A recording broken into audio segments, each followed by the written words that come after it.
మరొకసారి రెచ్చగొట్టే వ్యాఖ్యలు చేస్తున్నాడు యూట్యూబర్ అన్వేష్. దొంగన్న డాష్, ఇంక నేను ఆ మాటలు మాట్లాడలేను అంటూ ఇండియన్స్ని తిడుతున్నాడు, మన తెలుగు వాళ్ళని తిడుతున్నాడు. మీరు డాష్ డాష్ డాష్ అంటూ తిడుతూ థాయిలాండ్ చూడండి, థాయిలాండ్ని భారత్తో కంపేర్ చేస్తూ దేశం అంటే థాయిలాండ్, నీట్నెస్ అంటే థాయిలాండ్, పర్ క్యాపిటల్ ఇన్కమ్ అంటే థాయిలాండ్, గ్రేట్నెస్ అంటే థాయిలాండ్ అంటూ ఇండియాని అనకూడని మాటలు అంటున్నాడు. He's comparing in everything with Thailand, ఇండియాని. థాయిలాండ్లో అయితే అమ్మాయిలు చాలా సేఫ్గా ఉంటారట ఏ దేశం నుంచి వచ్చినా, కానీ భారతదేశానికి అన్ని దేశాల టూరిస్టులని భారతీయులు అత్యాచారాలు చేశారంట, రేపులు చేశారంట. ఇండియాలో అఘాయిత్యాలు జరుగుతూ పోతున్నాయంట. పిచ్చి కూతలు కూస్తున్నాడు. థాయిలాండ్ని చూసి భారత్ నేర్చుకోవాలంటూ మళ్ళీ ఒక వీడియో చేశాడు. నేను ఇలాంటి వీడియోలు చేస్తూనే ఉంటా, మీరు ఏం చేసుకుంటారో చేసుకోండి, మీరు ఎన్ని కామెంట్స్ పెట్టుకుంటారో పెట్టుకోండి, I will do more videos like this అంటూ చెప్తున్నాడు. నేను ఇలాంటి వీడియోస్ ఇంకా అంటే ఇంగ్లీష్లో చెప్పడు, అతను పెద్దగా రాదు, సో తెలుగులోనే ఇలాంటి వీడియోస్ ఇంకా నేను చేస్తూనే పోతానని చెప్తున్నాడు. ఈ విషయానికి సంబంధించి ఇప్పుడు చాలామంది చాలా సీరియస్గా రియాక్ట్ అవుతున్నాడు. అన్వేష్ ఇండియాకు వస్తే ఇక ఉంటాయి పరిస్థితులు, ఎలా ఉంటాయో అతను ఊహించుకోలేడు. నిన్న మనతో కాలర్స్ కూడా కొంతమంది మాట్లాడారు, కాలర్స్ నాతోనే మాట్లాడారు. అతను కనుక ఇండియాలో ఉండుంటే ఎక్కడున్నా సరే, ఏ మూలన ఉన్నా సరే అతని పరిస్థితి వేరేగా ఉండేది, కానీ వేరే దేశాల్లో ఉండి ఇష్టం వచ్చినట్టు మాట్లాడుతున్నాడు అని చెప్పి కొంతమంది అన్నారు. ఇప్పటికే కొంతమంది కేసులు పెడుతున్నారు. And we all know followers, చాలా పెద్ద ఎత్తున ఫాలోవర్స్ తగ్గిపోతూ వస్తున్నారు, మనం చూస్తూనే ఉన్నాం. ఫాలోవర్స్ చాలా తగ్గిపోయారు, లక్షల్లో ఫాలోవర్స్ ఎగిరిపోతున్నారు. సో కానీ అతనిలో మాత్రం ఎలాంటి చేంజ్ కనిపించడం లేదు. అదే మాటలు, అదే బిహేవియర్, భారతదేశం మీద అదే విషయం కక్కడం, తెలుగు వాళ్ళని అదే బూతులు తిట్టడం, రియలైజేషన్ కనిపించడంలా, ఎక్కడ రిగ్రెట్ కనిపించడంలా. నేను తప్పు చేశానని, నేను తప్పు చేశాను, మీరు ఒప్పుకోకపోతే మీరు నాశనం అయిపోతారని చెప్తున్నాడు. ఇది ఎక్కడి నాశనం, ఇది ఎక్కడి గొడవాసులు?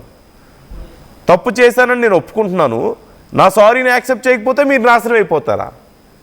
ఇది అపాలజీ చెప్పడమా, లేకపోతే బెదిరించడమా, బ్లాక్మెయిల్ చేయడమా?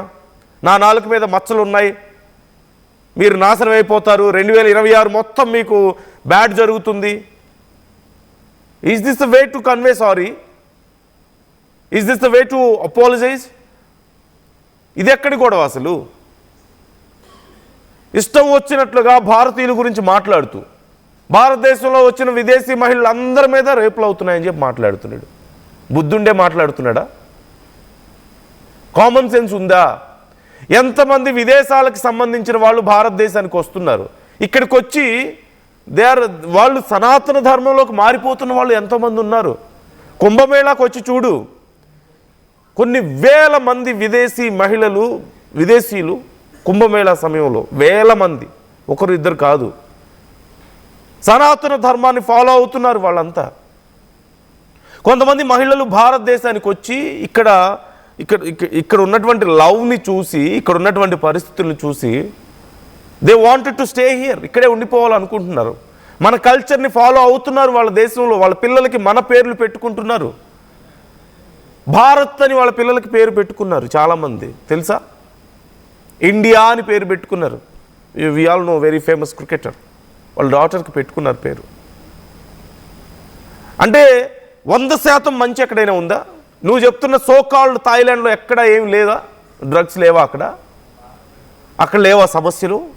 అక్కడ వైలెన్స్ లేవా? ఇక మసాజ్ పార్లర్ పేరుతో జరుగుతున్నటువంటి ఎన్నో ఉన్నాయి. ఇంక నేను అంటే వాళ్ళ జీవనాధారం మీద తప్పుగా నేను ఎక్కడ మాట్లాడడం నా ఉద్దేశం కాదు, కానీ మంచి చెడు అనేవి అన్ని చోట్ల ఉంటాయి. కేవలం చెడును మాత్రమే చూస్తే, చెడు బుద్ధున్నోళ్ళు చెడును మాత్రమే చూస్తారు.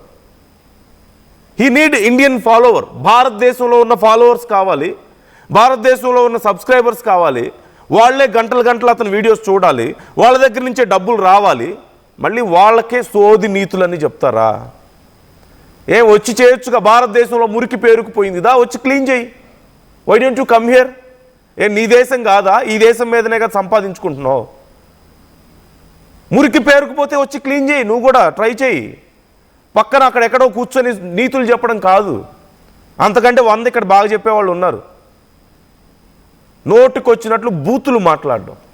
ఒక 14 ఏళ్ల పాప మీద, ఇక నాకు చెప్పాలంటే ఆయన సిగ్గేస్తుంది, ఒక 14 ఏళ్ల పాపను నేను అది చేశాను ఇది చేశానని చెప్పి మాట్లాడుతున్నాను, డబ్బులు ఇచ్చానని చెప్పేసి. ఏం కేసులు పెట్టాలి? ఏం మనిషి అసలు? నోరు తెరిస్తే బూతులు. కేవలం ఎనీథింగ్ మంచి చెప్పినా సరే దాంట్లో కూడా కేవలం పబ్లిసిటీ, వ్యూవర్షిప్, ఫాలోవర్స్, సబ్స్క్రైబర్స్, డబ్బులు. ఇదే నేను అతను చెప్పాడు, నేను ఎప్పుడు బెట్టింగ్ యాప్స్ నేను ప్రమోట్ చేయలేదు అని చెప్పేసి చెప్పాడు. Very good. చేయకూడదు అన్నాడు, అది గుడ్. కానీ బెట్టింగ్ యాప్స్ చేసే వాళ్ళని పచ్చి బూతులు తిడుతూ, వాళ్ళ ఇంట్లో వాళ్ళని తిడుతూ, వాళ్ళ మదర్స్ని, డాటర్స్ని, సిస్టర్స్ని పచ్చి బూతులు తిట్టి వాళ్ళని పర్సనల్గా టార్గెట్ చేసి, what kind of mentality it is? అంటే ఇక్కడ ఫోకస్ బెట్టింగ్ యాప్స్ గురించి కాదు. ఫోకస్ అంతా ఆ విషయాన్ని ఉపయోగించుకొని ప్రజల్లో ఏదో ఒక ఎమోషన్ని రైజ్ చేసి వాళ్ళందరినీ పెద్ద శత్రువుల్లాగా, వాళ్ళు టెర్రరిస్టులు అన్నాడు, దేశ ద్రోహులు అన్నాడు, వాళ్ళు పెద్ద క్రిమినల్స్ అని చెప్పేసి అన్నాడు. వాళ్ళు మనలాంటి మనుషులే. సరే, వాళ్ళు మధ్యతరగతిలో ఉంటారు, వాళ్ళకి కష్టాలు ఉంటాయి, తెలుసో తెలియకో చేశారు, వాళ్ళు తప్పు చేశామని ఒప్పుకున్న తర్వాత కూడా వాళ్ళని నానా టార్చర్ పెట్టాడు. ఇప్పుడు మాత్రం ఇతను సారీ చెప్పిన వెంటనే మనందరం యాక్సెప్ట్ చేసేయాలంట, చేయకపోతే నాశనం అయిపోతామంట, నాలుగు మీద మచ్చలు ఉన్నాయంట. వచ్చి ఆ మాట ఇక్కడికి వచ్చి చెప్పు ఒకసారి. ఆ మాట భారతదేశంలో అడుగుపెట్టి ఒకసారి చెప్పి చూడు.